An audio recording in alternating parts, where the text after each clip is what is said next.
Today I'm talking with Paula Sassy, who is a certified graphologist who has a BA in psychology and adult education.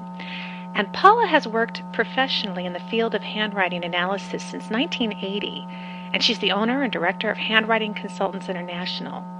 She's the author of Better Handwriting in 30 Days and has been featured on TV and radio broadcasts where she's analyzed the handwritings of famous and infamous individuals. Today we're going to be talking to Paula about how we might be able to use handwriting analysis to get to know our ancestors better. Welcome, Paula.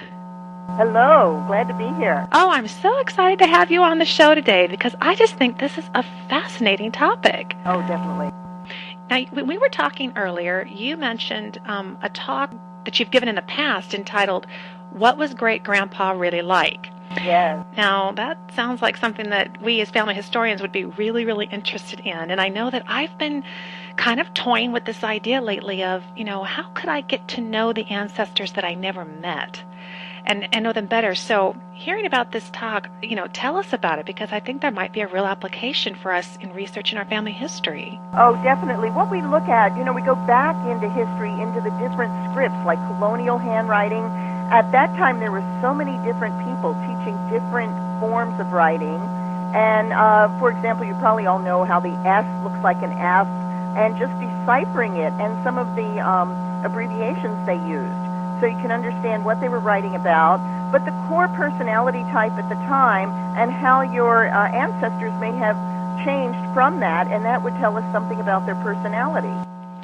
Well, now, I sent you, before we got on the phone today, I sent you some samples of my grandfather's writing and my husband's great-grandfather. But before we delve into that, I want to help the audience understand a little bit more about some of the specific kinds of things you're looking at, and then we can talk about some specific examples. So, what are some of the traits that you're detecting when you look at handwriting? Well, when we look at handwriting, we look at the arrangement, how the writing is placed on the paper. So that gives us an idea how that person relates to their past and their future, how they interact with other people. And the form tells us how they think. Are they more fluid? Are they intuitive? How they interact with people. So we look at the connective forms.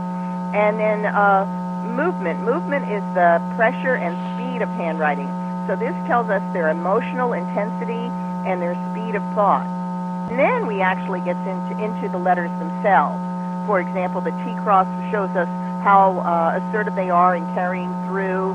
The I dots tell us how much they pay attention to detail. The capital I is their personal ego, and their signature is their public self-image. Oh, fascinating. Well, now, just so the listeners know, what I did was I emailed Paula some examples of some letters that you, if you've been listening to the show for a while, have already heard. That was on the Valentine's Day podcast. I read to you an assortment of letters that my father's father wrote back in the Depression to his soon-to-be wife, my grandmother. And they did a lot of communicating by writing because it was during the Depression and he was, traveling around looking for work. And so I'm very fortunate to have those letters. And so what I did was I sent Paula a page from a letter which gives a full handwriting page, but then I also, just to get a signature of his name, sent her the outer envelope. So he wrote his name as the sender and then wrote her name as the recipient. So this was Robert Moore, who we all knew as JB, Grandpa JB. And tell us what you learned from his handwriting. His writing is pretty basic. He probably wasn't well educated. Right. So he's really a salt-of-the-earth kind of guy. It's kind of a copybook writing, but it's very intense, very pasty. So pasty means it's dark in places, and it shows that he was very passionate. A lot of his letters dropped below the line of writing, even though he had lined paper to write on. So he was kind of depressed, it was away from his lady and right. Depression, and you see it. But the amazing thing about him is he has very strong T-bars, and he's going to carry through no matter what. He even has a few that slant downward. You can see that in the word don't, tonight, and it in the letter, and that shows that he has a very dominant spirit. He's going to carry on no matter what. He's going to be the boss. But the interesting thing is, too, his G's and his Y's really pull to the left. So he's out there trying to work hard, but he's reaching back for some nurturing. I don't know what his relationship with his mother and father were, but I don't think he was nurtured enough as a child, because I see a lack of bonding in his writing. We see that in the D.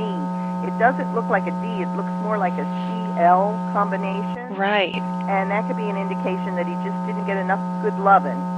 His mama died. Take it no matter what. His mama died. Oh, really? Young in his life, yes. And there were lots of brothers and a hard-working father who was a sheriff. So you can imagine he was known to be tough as nails. Yeah, he has conflict with father in there, too. And we see that in the capital I. The lower part of the I is father. The upper loop of the I is mother. So he really, really needed some nurturing. And he has kind of a wide right margin, even though he had just a little piece of paper to write on. So he's very apprehensive about the future. He certainly was missing Pauline. This was when they were engaged, I guess? Yes, I think, well, they were basically going steady. Through the process of the letters, by the end of the series of letters, which cover about a year, he's on his way back to marry her. Oh, because he's willing to set high goals. I think that was his impetus to just keep going, because he was depressed, he was tired, he was feeling unloved, and but he just kept going. He was a tough old bird. Yes. And what's cute, at the bottom there, he has his X's and O's to send her kisses and hugs. He writes it a little lighter, because, he's got to be the guy, he's got to be in charge, and it was a little hard for him to be that romantic. Yes. So it was just a little lighter in pressure, but he certainly really, really longed for her. It almost makes me cry to see these sometimes. Really? Yeah. Now, what do you determine then by looking at that envelope and you see, I think he signs it JB, which was kind of his, I say nickname, but it was almost more, I never even knew his name was Robert till I was an adult. Does that tell you anything about him?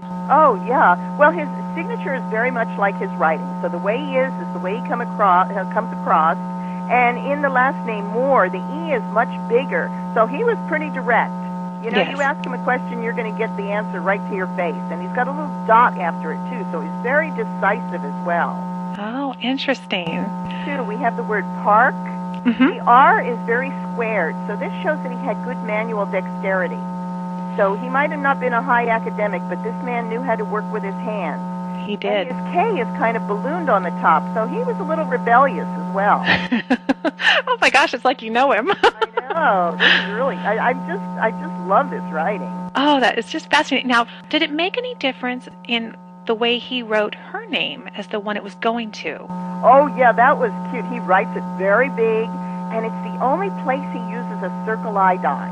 Oh. And circle I dots are sometimes immature, need for attention, but I think it's the attention he wanted to give her, the attention he wanted to get from her. He's got a nice kind of circular movement in the upper part of the H in the last name Herring. So, and he does it in the other word under there. It shows he really takes on a lot of responsibility. And he's stubborn, too. He's got some tented T crosses in there in his third paragraph in the word wait. It's like the T is very like a teepee. And so that shows a stubborn determination. Well, now I know you know what you're talking about, because that, as he was an absolutely lovable teddy bear grandpa, but I know there was a stubborn streak that went through the Moors. That was generational. So that's just fascinating. And it really, it's interesting to me because it really gives me a deeper sense of those things I picked up on, but other things I would not have known about him as his granddaughter. You know. Did you know him? I did, but as a child. I think probably the last time I saw him I was about 10 years old. But I loved him dearly. This is just a fascinating tool, and I'm so glad that we got a chance to talk because, as I say, the further back you go, the more challenging it is to get any kind of context to the life of an ancestor.